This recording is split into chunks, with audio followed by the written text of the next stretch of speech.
Bonjour à tous, aujourd'hui nous allons coudre ce petit panier décoratif à usage multiple. On peut y mettre ses affaires de toilette, ses affaires de maquillage, ses chouchous, ses crayons préférés. Le patron du panier est fourni dans ce pas à pas. Pour commencer, il va falloir télécharger les deux pièces de patron. Le rond représente le bas du panier. Cette deuxième pièce, c'est le panier lui-même. Chaque pièce de patron doit être coupée en deux fois. Une fois pour le tissu principal et une fois pour le tissu intérieur. Mon tissu principal, celui de l'extérieur, j'ai utilisé du dénime, trouvant que c'était un tissu qui était passe-partout. J'ai aussi coupé un lien ou une anse. J'ai coupé 5 cm sur 15 cm. J'attire l'attention sur le patron du panier qu'il faut couper sur le milieu du tissu, car nous devons en fait obtenir juste une seule pièce. Donc en général, ce que je fais quand je coupe mes patrons, je fais toujours une marque et je montre où se trouve le milieu du tissu pour ne pas faire de coupure à ce niveau-là. Car voici la pièce que nous devons obtenir. J'ai aussi voulu thermocoller mon tissu intérieur pour lui donner plus de consistance. Et en fait, j'ai thermocollé les deux pièces de patron qui sont le bas de mon panier et mon panier lui-même. Mes premières coutures seront pour les pinces. Alors pour ce pas à pas, je dois vous dire que ce que nous allons faire pour le tissu intérieur devra être répliqué pour le tissu extérieur. Donc nous commençons avec les pinces.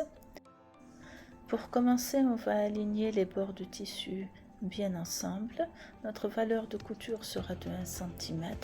On va commencer la couture vers le haut, faire une couture de sécurité, un aller-retour, puis continuer jusqu'en bas. Dès qu'on arrive en bas, on ne fait pas de couture de sécurité.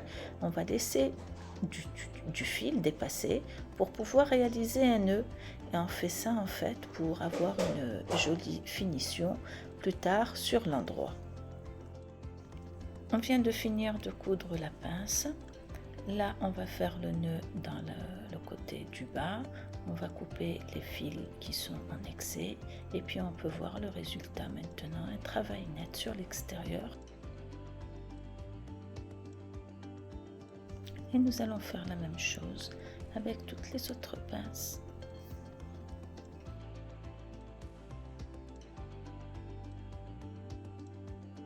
On a cousu toutes les pinces, maintenant on passe à l'assemblage des bords du panier. Donc on va prendre les deux bords extérieurs, on va les superposer endroit contre endroit et puis on va réaliser une couture à 1 cm du bord, tout au long. Et en fait on va faire ça pour les deux pièces intérieures et extérieures.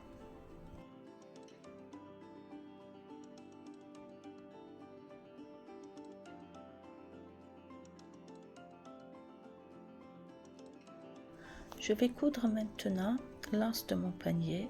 Je l'ai plié 2 fois vers l'intérieur. Je vais coudre à peu près à 2 ou 3 mm du bord qui est ouvert et le point que je vais utiliser sera d'une longueur de 3,4 mm pour que ce soit joli et décoratif.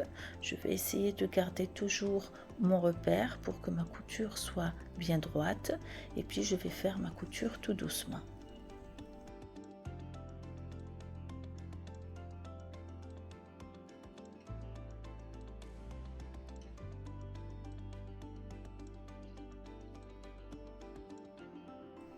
J'ai cousu mon anse, maintenant je vais l'assembler à mon tissu extérieur sur le côté le plus haut du panier, en essayant de faire en sorte de bien distribuer les épaisseurs pour ne pas avoir trop d'épaisseur en fait à coudre. Ça risque de faire du mal à ma machine. En plus le travail s'en ressentira, il ne sera pas très joli. Donc regardez comment je fais pour distribuer les épaisseurs.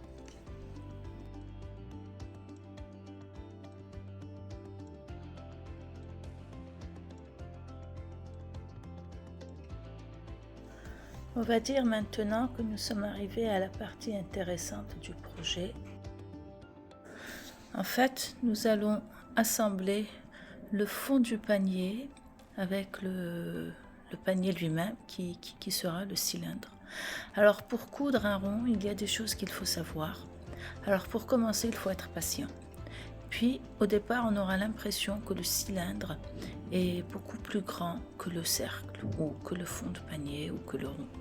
Et si votre patron a été correctement calculé, donc en fait ce sera vraiment qu'une impression. Donc il faut vraiment être sûr de ne pas arriver à des conclusions trop hâtives.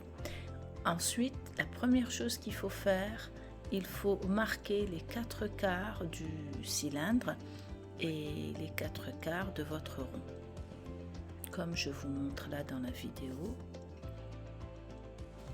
Puis on va assembler ces 4/4 ensemble avec des épingles. Donc voici mon premier quart, voici mon deuxième,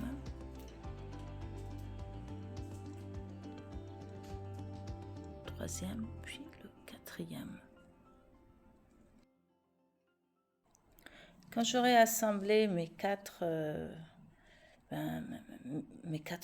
comme je viens de vous le montrer, je vais devoir distribuer l'embu. En fait, c'est exactement comme si vous réalisiez le haut d'une manche ou une manche dans un chemisier et une veste. En fait, c'est exactement la même technique. Et en fait, il faut distribuer l'embu. Soit vous le faites avec un surfilage, un faux fil à la main, soit vous le faites avec des aiguilles ou des épingles. Moi, je le fais avec des épingles. Et puis, voilà, je mets, ça dépend de la taille de mon cercle. Et puis, je mets 2 ou 3 ou 4 épingles tout au long. Et je vais vous montrer maintenant comment on va faire la couture. Donc voilà, j'ai placé toutes mes épingles et puis je vais aussi vérifier que tous les bords que j'ai assemblés sont bien alignés. Ma valeur de couture sera de 1 cm. J'ai commencé par le grand bord là-bas. Après, comme c'est un cercle, ça fait aucune différence. J'aime bien utiliser mes petits ciseaux parce qu'en fait, ça m'aide parfois à pousser les plis qui se font au fur et à mesure que je couds. Donc dans cette vidéo, j'ai préféré vous montrer comment on fait la couture justement de ce rond contre ce cylindre. Et voilà, c'est pour ça que je disais que c'était la partie intéressante. Donc je fais toujours attention à ma valeur de couture grâce au guide que j'ai sur ma machine. Je vais utiliser la vitesse la plus lente, donc ça sera pour que vous puissiez voir. Et j'avance au fur et à mesure. Et comme je vous le disais, chaque fois que je vois un pli devant moi, je vais le pousser avec mes ciseaux. Et tout au long de ma couture aussi, mes doigts m'aident à être sûr que je n'ai pas d'épaisseur en dessous. Et si nécessaire, je relève le pied de biche, je relève l'aiguille, je regarde ce qui se passe en bas. J'hésite pas du tout à le faire. Et puis je continue ma couture.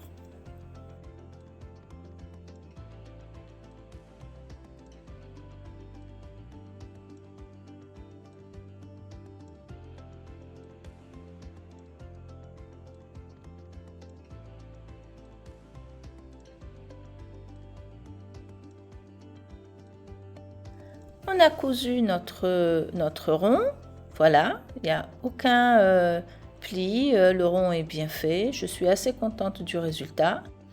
J'ai fait la même chose avec mon tissu intérieur. Donc pour moi, la prochaine étape maintenant, ça serait d'assembler l'intérieur avec le tissu extérieur. Pour ce faire, je vais prendre mon tissu extérieur, je vais le mettre à l'envers. Et je vais mettre le tissu intérieur à l'intérieur de mon tissu extérieur, endroit contre endroit. Et puis je vais faire coïncider les pinces ensemble pour pouvoir passer à la prochaine étape. Et bien sûr, il y a toujours la gestion des épaisseurs.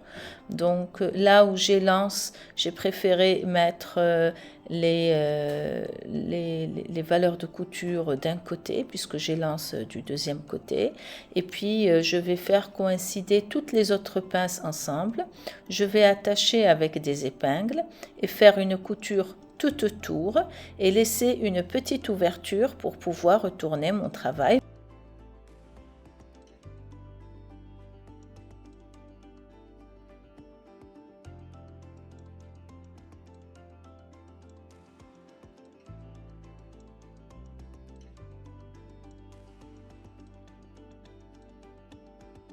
Ma valeur de couture sera de 1 cm.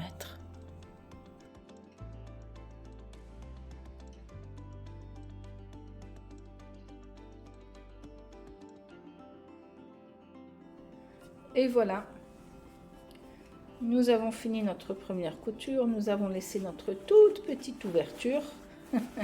J'aurais peut-être dû laisser un peu plus grand comme ouverture, mais bon, je vais faire sortir tout doucement. Dans tous les cas, je peux constater que mon fil est de bonne qualité. Donc, et voilà, on y est presque. Je vais faire une couture. Je vais coudre tout. Je vais repasser avant de faire la dernière couture. Et notre sac sera prêt. Donc, je reviens après le repassage. J'ai repassé le panier. Maintenant, la prochaine étape est de réaliser une couture sur le bord qui sera à la fois décorative et en même temps pour tout maintenir. J'ai utilisé un fil orange pour faire un peu de contraste. C'est joli aussi, je pense, avec le jean. Mais bon, après, c'est vraiment des choix personnels et ça va permettre aussi de fermer l'ouverture.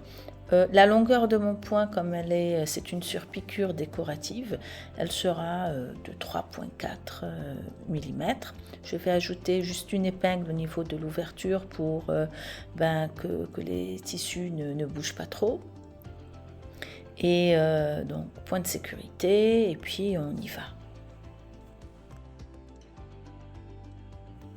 Et ben voilà, nous avons fini par réaliser ce petit panier que je trouve personnellement adorable, très agréable à réaliser, plein de petites techniques, les pinces, les arrondis, voilà, essentiellement je pense que ce sont les techniques que nous avons appris.